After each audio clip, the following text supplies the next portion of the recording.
Hello students, मैं हनुमान चौधरी, प्रवक्ता यांत्रिकी अभियांत्रिकी जीपीसी हनुमानगढ़। मेरा आज का टॉपिक है सिंप्लेक्स मेथड। अब तक अपन कर चुके हैं कि एलपी प्रॉब्लम क्या है, एलपी मॉडल क्या है, कैसे डेवलप करते हैं। ग्राफिकल मेथड से एलपी प्रॉब्लम का सॉल्यूशन किया था, जिसमें मैक्सिमाइजेशन की प्रॉब्लम करी थी, मिनिमाइजेशन की प्रॉब्लम करी थी और साथ में कुछ ये टॉपिक्स देखे थे जिसमें डीजेनरेट कंस्टेंट क्या है, मल्टी ऑप्टिमम सॉल्यूशंस क्या है, बाइंडिंग नॉन बाइंडिंग कंस्टेंट क्या है, ये सब कुछ किया था। और आज अपन करेंगे कि एलपी प्रॉब्लम का सॉल्यूशन सिंप्लेक्स मेथड से कैसे करें। अब देखते हैं सिंप्लेक्स मेथड क्या है। तो सिंप्लेक्स मेथड वहां यूज करते हैं जहां पे डिसीजन वेरिएबल हैं वो 2 से ज्यादा हों, तो वहां पे सिंप्लेक्स मेथड यूज करते हैं। जैसे कि अपन ने पहले किया था कि एलपी प्रॉब्लम का सॉल्यूशन कर रहे थे ग्राफिकल मेथड से। तो ग्राफिकल मेथड से सॉल्यूशन कर रहे थे तो उस टाइम डिसीजन वेरिएबल कितने थे? 2। यानी डिसीजन वेरिएबल कौन से होते हैं? जो आपका ऑब्जेक्टिव फंक्शन है, डिपेंड कर रहा है वेरिएबल पे, जैसे कि x1 x2 x3, ये क्या है? सारे के सारे डिसीजन वेरिएबल हैं जिसपे ऑब्जेक्टिव फंक्शन डिपेंड करता है। तो डिसीजन वेरिएबल 2 से ज्यादा हो तो वहां पे ग्राफिकल मेथड तो यूज कर नहीं सकते, तो वहां पे सिंप्लेक्स मेथड यूज करते हैं। अब उसके लिए कुछ इंपॉर्टेंट पॉइंट्स हैं सिंप्लेक्स मेथड के लिए। सबसे पहले क्या होता है कि रिसोर्स वैल्यू है किसी भी कंस्टेंट का, वो नेगेटिव नहीं होना चाहिए। जैसे कि ये कंस्टेंट है, कंस्टेंट के इस साइड का जो पार्ट्स होता है, जो कांस्टेंट होता है, उसे बोलते हैं रिसोर्स वैल्यू। वो नेगेटिव नहीं होना चाहिए। इसको कन्वर्ट कर रहा हूं मैं पॉजिटिव, तो इस पूरे इक्वेशन को मैंने माइनस से मल्टीपल कर दिया। तो देखो माइनस ये हो गया, चेंज हो गया माइनस का, ये भी माइनस का हो गया, और ये देखो ये माइनस का था, अब की बार प्लस का हो गया। बट अगर माइनस से मैं गुना कर रहा हूं तो एक और है, ये ग्रेटर देन और इक्वल है, वो कन्वर्ट हो रहा है लेस देन इक्वल में। ठीक है, तो ये सबसे पहले यही स्टेप करेंगे। अगर आपके रिसोर्स वैल्यू नेगेटिव है तो उसको पॉजिटिव कन्वर्ट करना है, तो पूरी इक्वेशन को माइनस से मल्टीपल कर दो। ठीक है, -1 से मल्टीपल कर दो। ठीक है, उसके बाद दूसरी स्टेप ये है कि इन इक्वलिटी इक्वेशंस है कोई भी कंस्टेंट के अंदर, इन इक्वलिटी इक्वेशंस जैसे कि ये इन इक्वलिटी यानी लेस देन इक्वल और ग्रेटर देन और इक्वल, ऐसा कुछ हो तो उसको कन्वर्ट करेंगे इक्वलिटी इक्वेशन को। तो सबसे पहले देखो ये क्वेश्चन क्या कह रही है, देखो ये लेस देन इक्वल, इसका मतलब ये है कि इसकी वैल्यू कम है कुछ इससे।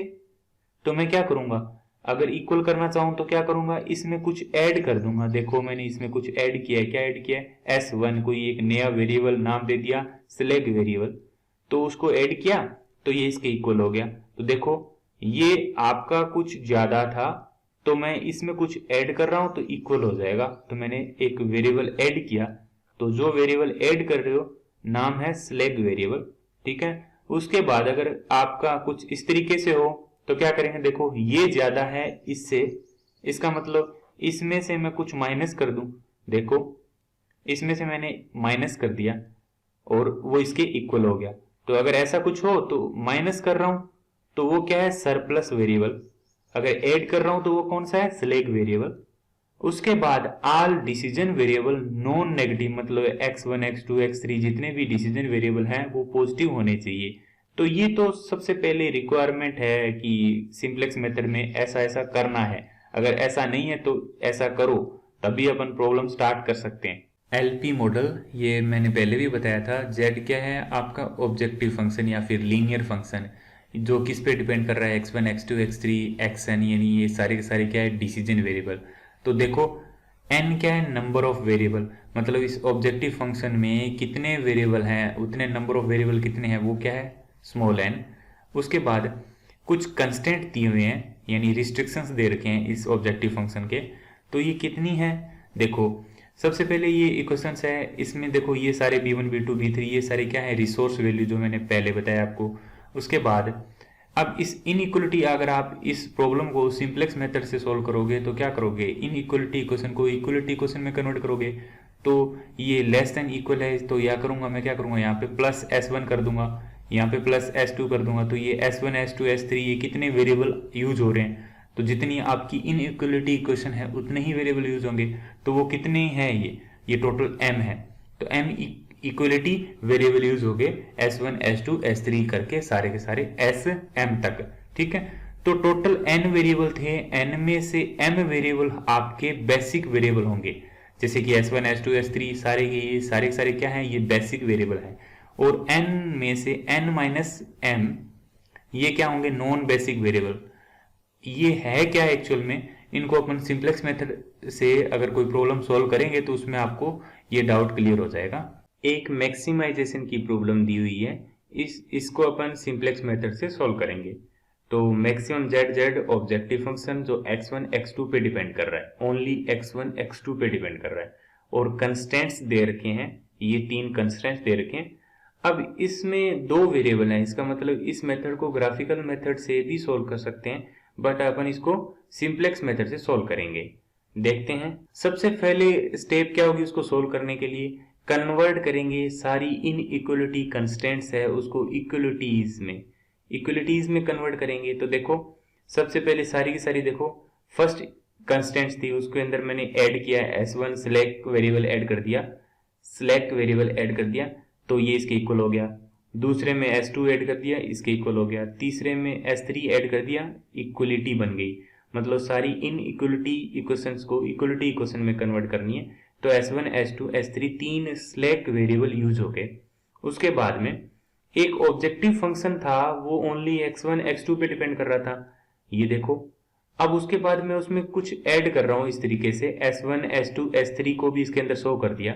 देखो x1 का कोफिशिएंट कितना है 13, x2 का कोफिशिएंट कितना है 11, s1 का कोफिशिएंट कितना है 0, s2 का कोफिशिएंट कितना है 0, s3 का कोफिशिएंट कितना है 0। इसका मतलब ये है कि मैंने सिलेक्ट वेरिएबल को इस मेन ऑब्जेक्टिव फंक्शन के अंदर ऐड तो कर दिया, बट ऑब्जेक्टिव फंक्शन के ऊपर इन s1 s2 s3 select variable की कोई सा भी वैल्यू आ जाए या कोई सा भी फाइनल सॉल्यूशन आ जाए, तो इसमें ऐड कर भी दूं तो ऑब्जेक्टिव फंक्शन की वैल्यू पे कोई इफेक्ट नहीं पड़ेगा।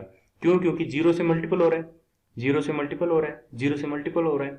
तो इस तरीके से s1 s2 s3 को इसमें मेन ऑब्जेक्टिव फंक्शन में दिखा दिया, और साथ में सिलेक्ट वेरिएबल से सारी इनइक्वलिटी इक्वेशन को इक्वलिटी इक्वेशन में कन्वर्ट कर दूंगा। ये मेरी फर्स्ट स्टेप है सिंप्लेक्स मेथड की।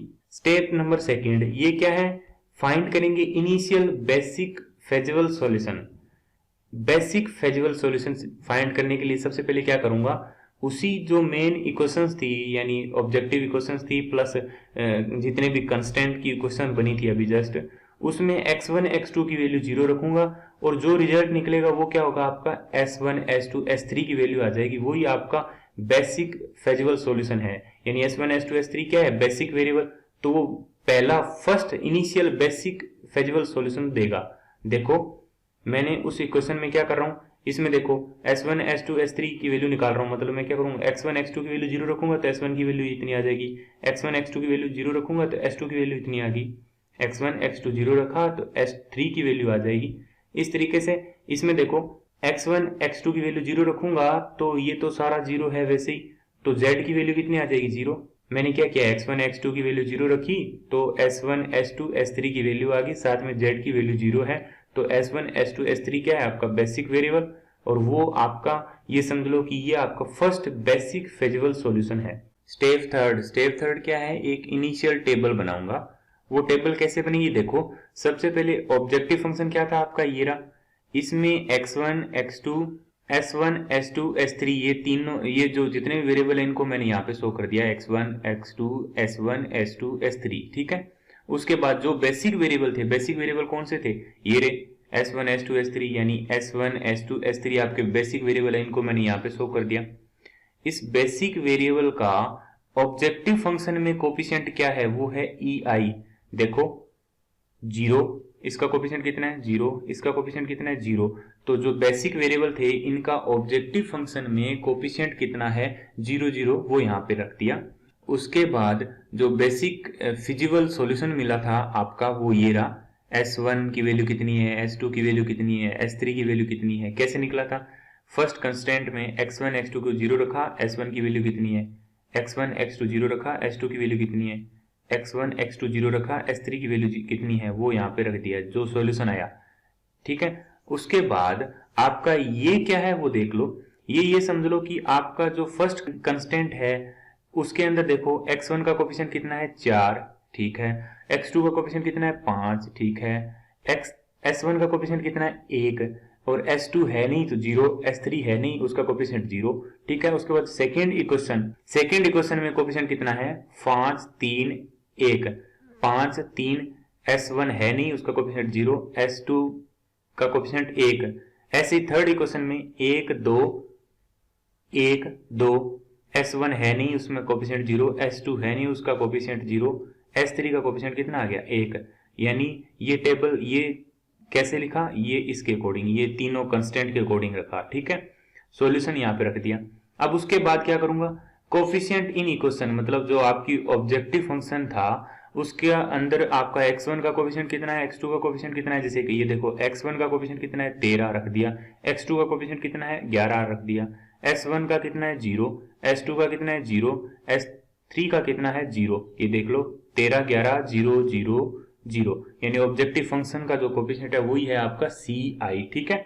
EI को गुणा करूंगा AIJ से, फिर उनको सबको ऐड करता जाऊंगा, वही है आपका ZJ। कैसे निकालेंगे वो देखो। सबसे पहले क्या करूंगा, 0 को गुना करूंगा 4 से, कितना हो गया 0, ऐड कर दिया। 0 को गुना करूंगा 5 से, कितने हो गए 0, ऐड कर दिया। 0 इंटू 1 कितना हो गया 0, इन सबको ऐड कर दिया तो वो आ गया आपका 0, क्योंकि सबका गुणा कर रहा हूं 0 से तो ऑटोमेटिकली 0 आएगा। इसको इससे गुणा किया ऐड किया, इसको इसके साथ गुणा किया ऐड किया, इसको इसके साथ गुणा किया ऐड किया, रख दिया टोटल करके। इसको इसके साथ गुणा किया, इसको इसके साथ गुणा किया, इसको इसके साथ गुणा किया, सबको ऐड किया रख दिया।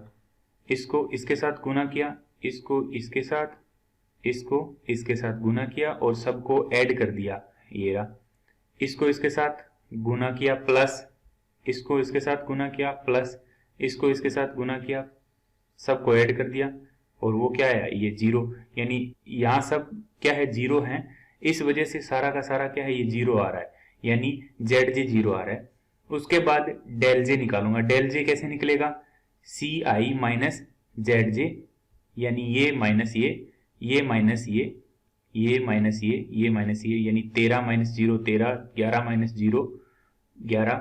डेल जे निकलने के बाद में मैं देखूंगा कि डेल जे रो के अंदर आपकी मैक्सिमम पॉजिटिव वैल्यू कितनी है। अगर मैक्सिमाइजेशन की प्रॉब्लम है तो मैक्सिमम पॉजिटिव वैल्यू कितनी है, तो वही आपका की कॉलम हो जाएगा। तो ये आपका की कॉलम हो गया, ये आपका क्या हो गया x1 इनकमिंग वेरिएबल हो गया, ठीक है। उसके बाद मैं निकालूंगा रेशो, वो कैसे निकलेगा BI अपॉन AIJ, वो कैसे निकलेगा देखो 1500 डिवाइड बाई 4 कितना हो गया 375, 1575 डिवाइड बाई 5 315, 420 डिवाइड बाई 1 कितना हो गया 420। इस तरीके से ये रेशो निकल गया।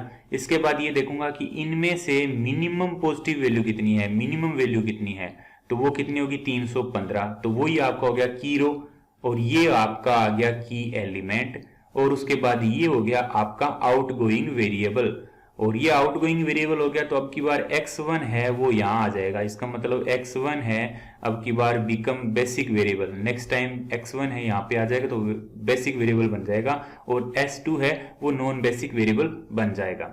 x1 अब की बार x2 की जगह आ जाएगा, बेसिक वेरिएबल बन जाएगा। 5 आपका की एलिमेंट है और ये पूरी रो कौन सी है R1, ये रो कौन सी है R2, ये कौन सी है R3, ठीक है। अब मैं एक नई टेबल बनाऊंगा और ये करूंगा कि आपका की एलिमेंट है वहां पे 1 हो जाए, तो इसके लिए मैं इस R2 को डिवाइड कर दूंगा 5 से और कोशिश करूंगा इस की एलिमेंट के सामने ये 0 हो जाए और इस की एलिमेंट के सामने ये भी 0 हो जाए। तो इसके लिए मैं कुछ करूंगा, देखो अब क्या किया मैंने, जो x1 आपका यहाँ आ गया, x1 का कोफिशिएंट मेन ऑब्जेक्टिव फंक्शन में कितना है 13, वो यहाँ पे शो कर दिया 13। उसके बाद में जो मैंने बोला था कि की एलिमेंट है उसको मैं 1 करने की कोशिश करूंगा, तो मैंने 5 से डिवाइड कर दिया, यानी R2 डिवाइड बाई 5 कर दिया, तो वो आपका R2 न्यू हो जाएगा। तो मतलब मैं पूरी जो R2 जो रो थी उसको मैंने 5 से डिवाइड कर दिया यहां तक, ठीक है। उसके बाद में R1 रो के लिए मैं क्या करूंगा कि मैं की एलिमेंट के सामने 0 करने की कोशिश करूंगा, तो उसके लिए मैंने क्या किया R1 minus 4 into R2 new, यानी देखो R1 का फर्स्ट क्या था 4 माइनस 4 इंटू 1, ये देख लो इंटू 1, तो ये आ जाएगा 0। उसके बाद देखो 5 माइनस 4 इंटू 3/5, तो आपका ये आ जाएगा 13/5। ठीक है। उसके बाद 1 माइनस 4 इंटू 0, 1 आ जाएगा। 0 माइनस 4 इंटू कितना 1/5, तो आपका -4/5 आ जाएगा। 0 माइनस 4 इंटू आपका 0, तो 0 आ जाएगा। उसके बाद देखो 1500 माइनस 4 इंटू 315, आपका 240 आ जाएगा। ऐसा ही मैं इस रो के अंदर करूंगा। कोशिश क्या करूंगा कि की एलिमेंट के सामने का जो एलिमेंट है वो 0 हो जाए। तो मैंने वही किया same, R3 minus R2 new कर दूंगा, यानी R1 minus 1, 2 minus 3/5, 0 minus 0, 0 minus 1/5, ये आ जाएगा। 1 माइनस 0, 1 आ जाएगा। 420 माइनस 315, ये आ जाएगा। मतलब जो किया वो ये रहा, यानी ये प्रोसेस है वो किया है मैंने। तीनों रो के लिए ये कर दिया मैंने। उसके बाद मैं क्या करूंगा, उसके बाद मैं वापस CI क्या है, इन सब का कोफिशिएंट मेन ऑब्जेक्टिव फंक्शन के अंदर, तो वो रहा आपका कोफिशिएंट 13, 11, 0, 0, 0। ठीक है। उसके बाद ZJ निकालूंगा। ZJ निकालने का तरीका देखो, 0 into 0 plus 13 into 1 plus 0 into 0, add कर दिया, कितना आ गया 13। उसके बाद 0 into 13/5 plus 13 into 3/5 plus 0 into 7/5, कितना आ जाएगा। इन सबको ऐड किया तो 39 डिवाइड बाई 5। ठीक है। उसको 0 इंटू 1, 13 इंटू 0, 0 इंटू 0, इन सबको ऐड करूंगा तो ये आ जाएगा। इसके बाद 0 into 0 plus 13 into 0 plus 0 into 1, इन सबको ऐड करूंगा तो 0 आ जाएगा। तो ये प्रोसेस कर दिया, ये आ गया आपका ZJ निकलने के बाद मैं डेल जे निकालूंगा। CI माइनस ZJ निकल गया। 13 minus 13 0, 11 minus 39 divide by 5, 0 minus 0, 0 minus 13/5, तो माइनस आ गया। तो ये सब किया। उसके बाद डेल जे निकला, तो डेल जे में ये देखूंगा कि ये प्रोसेस मैं तब तक करता जाऊंगा जब ये पूरा डेल जे है वो या तो 0 हो या फिर नेगेटिव वैल्यू हो, पॉजिटिव नहीं होना चाहिए। अगर इसमें एक भी पॉजिटिव मिल गया तो मैं दोबारा ये प्रोसेस करता जाऊंगा। तो अब इसमें क्या है, मैक्सिमम पॉजिटिव वैल्यू क्या है, ये रही। तो ये आपका की कॉलम हो गया। और अब की बार ये आपका क्या हो गया, इनकमिंग वेरिएबल हो गया। ये इनकमिंग वेरिएबल हो गया तो फिर निकालूंगा रेशो। कैसे निकलेगा, 240 डिवाइड बाई 13/5, ये आ जाएगा आपका 92.3। उसके बाद देखो 315 डिवाइड बाई कितना 3/5, ये आ जाएगा। 105 डिवाइड बाई 7/5, ये आ जाएगा। अब इसके बाद वही सेम, इनमें देखूंगा कि मिनिमम पॉजिटिव वैल्यू कौन सी है, तो मिनिमम 75, तो वो आपका हो गया की रो, और ये वापस नया की एलिमेंट आ गया, और ये आपका हो गया कौन सा, आउटगोइंग वेरिएबल। तो ये अब की बार इनकमिंग वेरिएबल हो जाएगा, ये आउटगोइंग वेरिएबल हो जाएगा। और नेक्स्ट R1 ये हो जाएगी, नेक्स्ट R2 ये हो जाएगी, नेक्स्ट R3 ये हो जाएगी। ये प्रोसेस तब तक करता रहूंगा जब तक इस डेल जे रो में सारे के सारे 0 या फिर नेगेटिव ना आ जाए। ठीक है। R3 आपकी क्या है, की रो, उसके अंदर की एलिमेंट ये है। तो अब मैं क्या करूंगा, नेक्स्ट टेबल के अंदर मैं इस की एलिमेंट को 1 करूंगा, इसके सामने जो एलिमेंट है इसको मैं 0 बनाऊंगा, इसको भी मैं 0 बनाऊंगा। तो देखते हैं कैसे करते हैं। एक नई टेबल ये होगी टेबल नंबर 3। क्या करेंगे, देखो एक नया वेरिएबल आया था, वो कौन सा था, x2 का कोफिशिएंट रख दिया, कितना था 11, वो यहाँ पे रख दिया। उसके बाद में जो आपकी R3 है उसका की एलिमेंट कौन सा है, ये रहा। इसको मैं डिवाइड कर दूंगा इसी से 7/5 से, ताकि ये क्या हो जाए, 1 बन जाए। बन गया 1। अब ये काम मैं पूरी रो के अंदर कर रहा हूं। ठीक है। पूरी R3 रो को मैं 7/5 से डिवाइड कर रहा हूं, नई रो बन गई। ठीक है। उसके बाद R1 के अंदर क्या करूंगा, R1 के अंदर ये करना है मेरे को, जो की एलिमेंट 1 बन गया उसके सामने मेरे को 0 बनाना है, उसके सामने मेरे को 0 बनाना है। मतलब इस रो के अंदर मेरे को ये एलिमेंट है वो 0 बनाना है। तो क्या करूंगा, देखो वही सेम प्रोसीजर, R1 की जो रो है वो रख दिया, जैसे कि ये रहा 13/5 माइनस 13/5 इंटू 1। तो यानी जो है इसके सामने जो एलिमेंट है उसी को यहाँ पे रख दो, इंटू R3 न्यू कर दो, जो आपकी की रो होती है वही यहाँ पे होती है। तो यहां से आ जाएगी R1 न्यू, यानी क्या किया वही देख लो, 13/5 माइनस 13/5 इंटू ये कितना है 1, तो वापस 0 आ जाएगा। ये काम मैंने पूरी इस रो के अंदर करूंगा, अप्लाई कर देना हर एलिमेंट के अकॉर्डिंग, हर कॉलम के अकॉर्डिंग। उसके बाद में R2 के लिए क्या करूंगा, वही सेम प्रोसीजर, इसके सामने 0 करना है, यानी 3/5 था तो 3/5 माइनस, यानी 3/5 माइनस 3/5 इंटू 1, तो यानी जो है यहाँ पे वही यहाँ रख दो, यानी जो इस एलिमेंट में 3/5 है वो यहाँ रख दो, नया फॉर्मूला बन गया और ये अप्लाई कर दो, 3 रो बन गई। ठीक है, उसके बाद क्या निकालूंगा, CI क्या है 13, 11, 0, 0, 0, जो कोफिशिएंट है वो यहाँ रख दी। अब ZJ कैसे निकालेंगे वो देखो, वही same procedure, 0 into 0 plus 13 into 1 plus 11 into 0 add कर दिया, ये आ गया 0 इंटू 0, 13 इंटू 0, 11 इंटू 1, इन सबको ऐड कर दिया, 0 इंटू 1, 13 इंटू 0, 11 इंटू 0, सबको ऐड किया। अब देखो ये 13 into 2/5, 11 plus 11 into minus 1/5, 0 into 0, इन सबको ऐड किया तो ये आ जाएगा। तो ये सेम प्रोसीजर है ये निकालने का, ये निकल गई रो, क्या है ZJ निकलने के बाद में मैं निकालूंगा डेल जे क्या होता है CI माइनस ZJ, तो C माइनस ये माइनस ये माइनस ये माइनस ये माइनस ये, तो ये आ गया। और अब देखा आपकी बार सारी के सारी क्या है 0 है और नेगेटिव वैल्यू है, कोई भी पॉजिटिव वैल्यू नहीं है, तो इसका मतलब अब आपका फाइनल सॉल्यूशन आ गया। अब फाइनल सॉल्यूशन होगा क्या, देखो S1 की वैल्यू कितनी है 45, X1 की वैल्यू कितनी है 270, X2 की वैल्यू कितनी है 75, तो यही आपका फाइनल सॉल्यूशन है। ये देख लो S1 की वैल्यू कितनी है 45, X1 की वैल्यू कितनी है 270, X2 की वैल्यू कितनी है 75, तो ये आपका फाइनल सॉल्यूशन दे देगा। मतलब जब तक आपका कोई 0 या नेगेटिव वैल्यू आती है यहाँ पे, तब तक आपको मैक्सिमाइजेशन की प्रॉब्लम में काम करते रहना है। फाइनल जो सॉल्यूशन निकला था, जो बेसिक वेरिएबल थे उसका सॉल्यूशन निकला था, उसको मैं यहाँ पे पुट कर दूंगा। तो देखो X1 की वैल्यू रख दूंगा, X2 की रख दूंगा, S1 की यहाँ पे रखूंगा 45 इंटू 0, तो कोई इफेक्ट नहीं पड़ेगा। तो मेन ऑब्जेक्टिव फंक्शन होता है वो ओनली डिसीजन वेरिएबल पे डिपेंड करते हैं, स्लैक वेरिएबल की कोई सी भी वैल्यू आए उसका इफेक्ट ऑब्जेक्टिव फंक्शन पर नहीं पड़ता।